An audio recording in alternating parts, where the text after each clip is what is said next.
Tenth के सभी विद्यार्थियों का हम फिर से इस ऑनलाइन क्लास में स्वागत करते हैं। सभी लोग अच्छी तरह से सुरक्षित हैं, पढ़ाई कर रहे हैं, ऐसी उम्मीद रखते हैं। यूनिट टेस्ट हो चुकी है और यूनिट टेस्ट के बाद आप लोगों को अब अर्धवार्षिक जो अगले महीने परीक्षा होने वाली है उसकी तैयारी करनी है।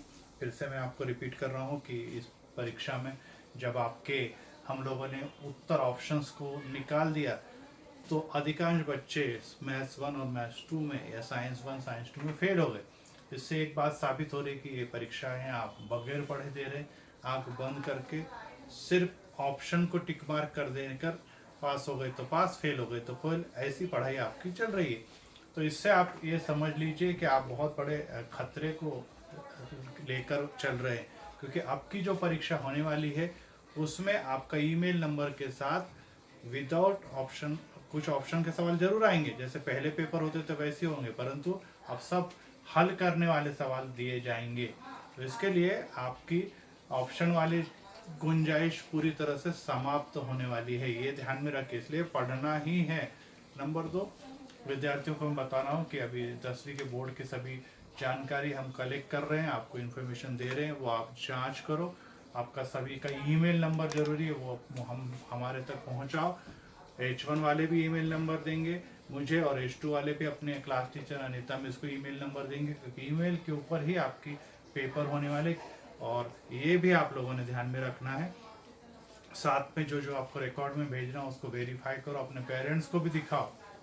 मुझे शिकायत आ रही है, मैं फ़ोन कर रहा हूँ अनेक पेरेंट्स को, तो वो बोलते हैं कि हमको कुछ भी पता ही नहीं है। आपके पेरेंट्स को आपकी जानकारी होना जरूरी है और साथ में कॉपियाँ बनानी है, चेक करवानी है। आज जो निर्देशांक ज्योमेट्री का पार्ट मैंने शुरू कर दिया पिछले पीरियड में, और आपको आगे मैं आज सिखा रहा हूँ। ये आपके टर्मिनल परीक्षा के पहले का ही अंतिम चैप्टर है, तो इसलिए यहाँ पर आपका 2 एक्सरसाइज है, 5.1 5.2, और ये 2 के साथ आपका पर्सन पूरा हो जाएगा। अर्थात लगभग 65 से 70% आपकी पढ़ाई पूरी हो चुकी रहेगी। ज्योमेट्री किताब की बताऊँ और टर्मिनल का ही आखिरी चैप्टर भी है। तो आइए हम इसे शुरू करते हैं। पीछे भी मैंने आपको सिखाया, अब डायरेक्ट सूत्र लेकर मैं उसे हल करना शुरू कर रहा हूँ। तो सवाल किस प्रकार से करने ये देखिए। 5.1 हम लोग पढ़ रहे हैं और 5.1 के अंदर हम लोगों ने कुछ सवालों को हल किया। मैंने जैसे पीछे भी बताया, इस बार भी यही बात बता रहा हूँ कि इसमें प्लस माइनस जो है वो आपका पक्का होना जरूरी है। 5.1 में एक सवाल मैं आपको करा रहा हूँ, बटे वाला भी एक सवाल करा रहा हूँ, बगैर बटे वाला भी सवाल कर रहा हूँ। देखिए क्या है 5.1 का क्वेश्चन नंबर 4। देखिए L 5 और -8 और Q -7 और -3। तो देखिए कैसा सवाल है। अब L और एक कोष्टक में जो कुछ लिखा उसके निर्देशांक, निर्देशांक का मतलब क्या होता है, ये x और ये y, ये x और y, लेकिन डबल निर्देशांक होने के कारण इसको अपन बोलते हैं x1, इसको y1 और इसको बोलते हैं x2 y2। अब अपने को दूरी किसकी निकालना है, LQ की दूरी निकालना है। तो सूत्र है x2 माइनस x1 ब्रैकेट का square y2 minus y1 bracket के स्क्वायर का वर्गमूल, ये सूत्र है। ये याद ही करना है कि सूत्र है जो आपको पीछे मैंने सिखा दिया। x2 minus x1 y2 minus 2 का मतलब है दूसरे नंबर का कोष्टक, 1 का मतलब है पहले नंबर का कोष्टक, और x शुरू में आता है y बाद में आता है, ये आपको मालूम है। अब x2 माइनस x1 मतलब -7 x2 का है, x1 का है, माइनस इस सूत्र का 5 कोष्टक का वर्ग। ध्यान में रहे वर्ग में कोष्टक लगाना अनिवार्य है, कभी कभी डबल कोष्टक भी आएंगे जैसे अभी इसमें आएगा। y2 का मान है -3 माइनस इस सूत्र का, और ये -8।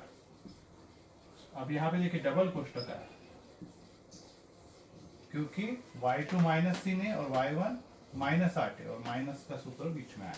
अब ये माइनस माइनस प्लस, प्लस का मतलब 7 और 5 12, बड़ी संख्या का चिन्ह यहाँ पर होगा -3, और इसको पहले माइनस माइनस प्लस करना है और फिर अगले स्टेप पे इसको हल करेंगे हम लोग।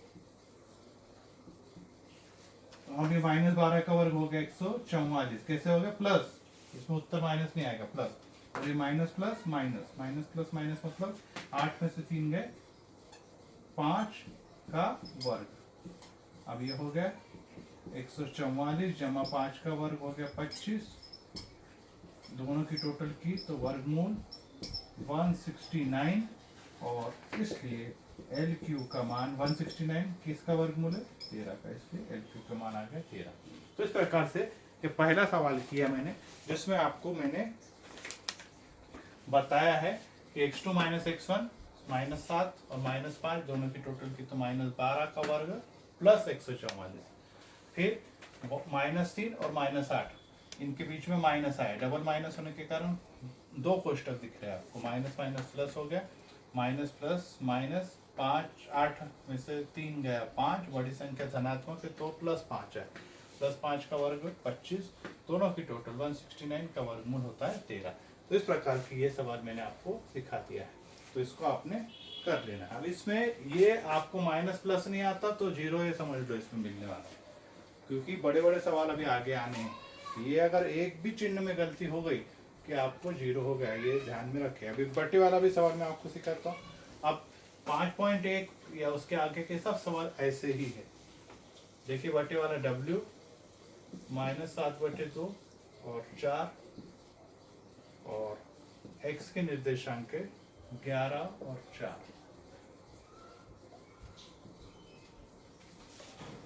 अब ये बटे वाला भी आपको लेकर देखो, फिर से देखिए x1 ये y1 ये x2 ये y2, ये पहले लिख लेना आपने। फिर सूत्र लगेगा wx बराबर x2 माइनस x1 ब्रैकेट का वर्ग और y2 माइनस y1 ब्रैकेट का वर्ग का वर्गमूल, इसको बोलते हैं। ये जो लिखा हुआ है इसके लिए मैं फिर से यहाँ पे लिख देते हैं, इस सूत्र को अपन बोलते हैं दूरी का सूत्र। ये जो सूत्र लगाया इसको कहते हैं हम लोग दूरी का सूत्र, इसके आधारित सवाल है। तो x2 क्या है यहाँ पर 11 में से -7/2 डबल कोष्टक आएगा का वर्ग, y2 माइनस y1 4 - 4 कोष्टक का वर्गमूल।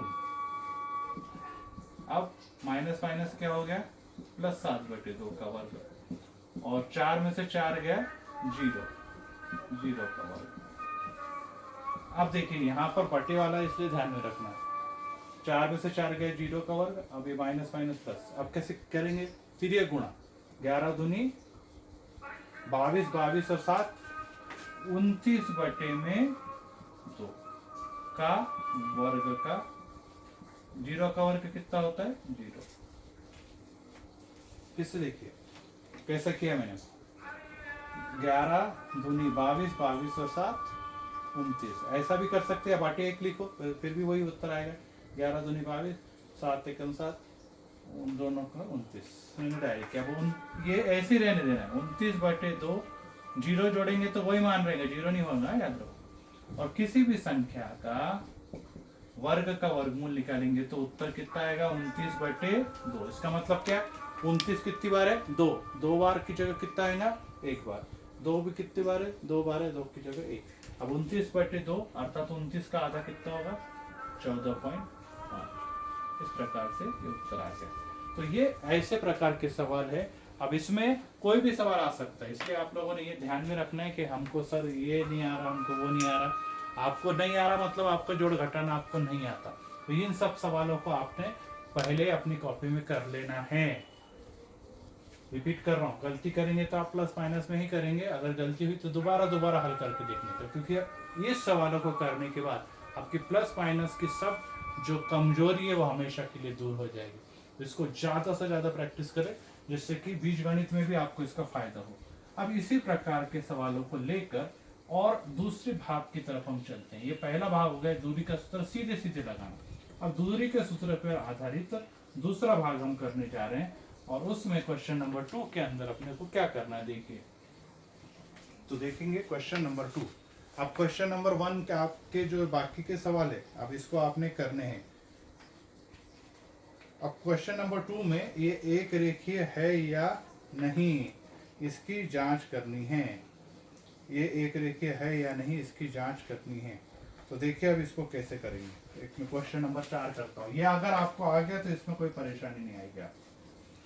बिल्कुल वही सवाल है, लेकिन एक दो की जगह 3 बार करना है, बस इतना ही ध्यान में रखना है। ये P का मान है, Q का मान है 1 और 2, और R का मान है 4 और 1। अब इसको करना क्या है, देखिए 3 बिंदु दिए हैं P, Q, R। 3 बिंदुओं में आपको क्या करना है कि एक रेखीय है या नहीं। मैं इसको आपको समझा देता हूँ यहाँ पे, फिर हल करता हूँ क्योंकि सवाल बड़े हैं। ये देखिए ऐसे, ये P, Q और R, ऐसे सवाल अपन ने 8 में किए हुए, ध्यान में रखो। अब इसमें क्या होगा, इसकी दूरी निकालो, मतलब किसकी दूरी आएगी, पी क्यू की दूरी, नंबर 1। फिर क्यू आर की दूरी निकालो, ये आ गई नंबर 2। और जब इन दोनों को जोड़ेंगे तो किसका मान आना चाहिए, पी आर का मान आना चाहिए। क्लियर। फिर से देखिए, पी क्यू की दूरी निकालो, फिर क्यू आर की दूरी निकालो, और फिर पी आर की दूरी निकालो। और बड़ी वाली दूरी अन्य दो छोटी दूरी की योगफल के बराबर आ गई तो हम लोग कहेंगे कि ये एक रेखीय है, या नहीं आया तो नहीं है। तो आप पहले दूरी निकाल रहे हैं अपन लोग पी क्यू। अब इन दोनों को कर रहे हैं, इसको आप चाहे तो लिख लो x1 y1 x2 y2। अब जो जिसको पीछे का सवाल नहीं समझे फिर से एक बार सीख लेगा। पी क्यू, अब पी क्यू बार बार सूत्र नहीं लिखूंगा मैं, x2 माइनस x1 ब्रैकेट का वर्ग जमा y2 माइनस y1 ब्रैकेट का वर्गमूल। x2 क्या है, 1 माइनस माइनस 2 कोष्टक का वर्ग, y2 क्या है 2, 2 माइनस 3 कोष्टक का वर्ग। अब देखिए डबल कोष्टक कहाँ पे आ रहा है, जहाँ माइनस है, 1 माइनस माइनस 2, 2 माइनस 3। अब ये माइनस माइनस क्या हो गया प्लस, ये हो गया 2 में से 3 गया -1, बड़ी संख्या का चिन्ह है। अब 2 में 1 मिलाया तो कितना हो गया 3 का वर्ग, और 1 का वर्ग कितना होता है 1, 3 का वर्ग कितना हो गया 3 तो 1 9, 9 में 1 मिलाया तो कितना आ गया 10। इस प्रकार से पी क्यू का मान आ गया वर्गमूल में 10। फिर से देखिए 2 और 1 3, 3 का वर्ग 9, 1 का वर्ग -1 का वर्ग 1, 9 में 1 मिलाया तो 10, 3 में 1 नहीं मिला ना, याद रखो सरल हो जाएगा 10। ये पहला उत्तर आ गया आपका पी क्यू 10। अब पी क्यू के बाद क्यू, पी क्यू आ गया, अब क्यू आर निकाल रहे हैं।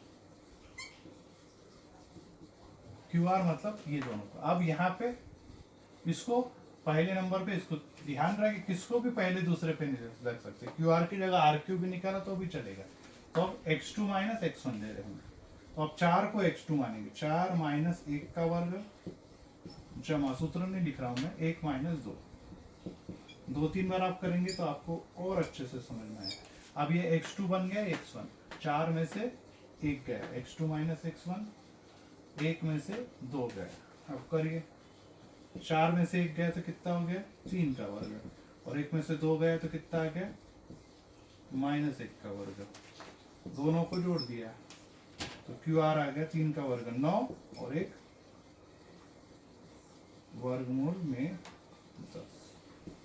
ये भी 10 आ गया, क्यू आर भी कितना आ गया 10। अब इस प्रकार से ये क्यू आर भी 10 आ गया। अब तीसरा मान निकाल रहे हैं हम लोग, और उसके अंदर देखेंगे कि सबसे बड़ा कौन सा है। फिर सबसे बड़े के बाद 2 छोटे को जोड़ देने का है और फिर उत्तर निकालना है। अब यहाँ पर तीसरे नंबर का निकालेंगे। अब पी क्यू हो गया, ये क्यू आर हो गया, ये भी 10 आया। अब क्या रह गया पी आर, पी और आर।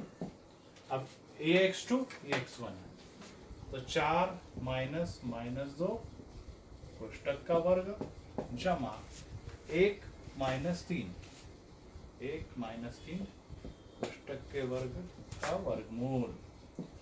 माइनस माइनस कितना हो गया प्लस, 4 और 2, और यहाँ पे 1 में से 3 गया 2, बड़ी संख्या ऋणात्मक है, अगर माइनस नहीं लिखा तो पूरे अंक गए। 6 यहाँ पे लिखेंगे 6 का वर्ग, और इधर 2 का वर्ग कितना हो गया 4। फिर से देखिए 2 और 4 और 2 6, 6 का वर्ग -2 का वर्ग प्लस 4, 6 का वर्ग हो गया 36, और जमा में 4 का वर्गमूल।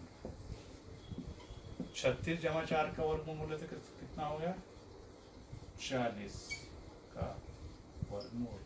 और 40 को क्या लिख सकते हैं अपन लोग, 2 दूनी 4 और 4 दम 40। तो इसलिए पी आर को क्या लिखेंगे, 2 बार 2 आ गया तो 2 बाहर चले गए, 2 वर्गमूल 10। इस प्रकार से 3 उत्तर आ गया। अब पहला उत्तर कितना आया देखिए, ये आया पहला उत्तर आपका वर्गमूल 10। दूसरा उत्तर कितना आया, दूसरा उत्तर ये भी वर्गमूल 10। और तीसरा उत्तर कितना आया, ये आया। पी क्यू का मान, पी क्यू का मान आ गया वर्गमूल 10। क्यू आर का मान आ गया वो भी वर्गमूल 10। और पी आर इसका मान आ गया 2 वर्गमूल 10। तो इसमें आप बता सकते हैं सबसे बड़ा कौन सा है, पी आर, और जो छोटे कौन कौन से हैं, ये। तो हमने क्या करना है, पी क्यू जमा क्यू आर, पी क्यू और क्यू आर का मान कितना है, वर्गमूल 10, और वो भी दूसरा भी कितना है, वर्गमूल 10। तो 1 वर्गमूल 10 और 1 वर्गमूल 10 बनाया तो कितना हो गया, 2 वर्गमूल 10। और इसलिए इन दोनों छोटे की टोटल कितनी आ गई, 2, और बड़ा वाला भी कितना है, इसलिए पी आर ये वाला बड़ा वाला बराबर है पी क्यू जमा क्यू आर के, क्योंकि दोनों के मान कितने आ गए, 10 वर्गमूल 2। इसलिए क्या है, पी क्यू आर यह एक रेखीय है, एक रेखीय। किस प्रकार से, पहले आता है पी फिर क्यू आता है। और मान लो जो जो छोटे हैं उनकी टोटल बड़े वाले के बराबर नहीं आए, तो फिर क्या कहेंगे हम, एक रेखीय नहीं है, एक रेखीय नहीं है। तो इस प्रकार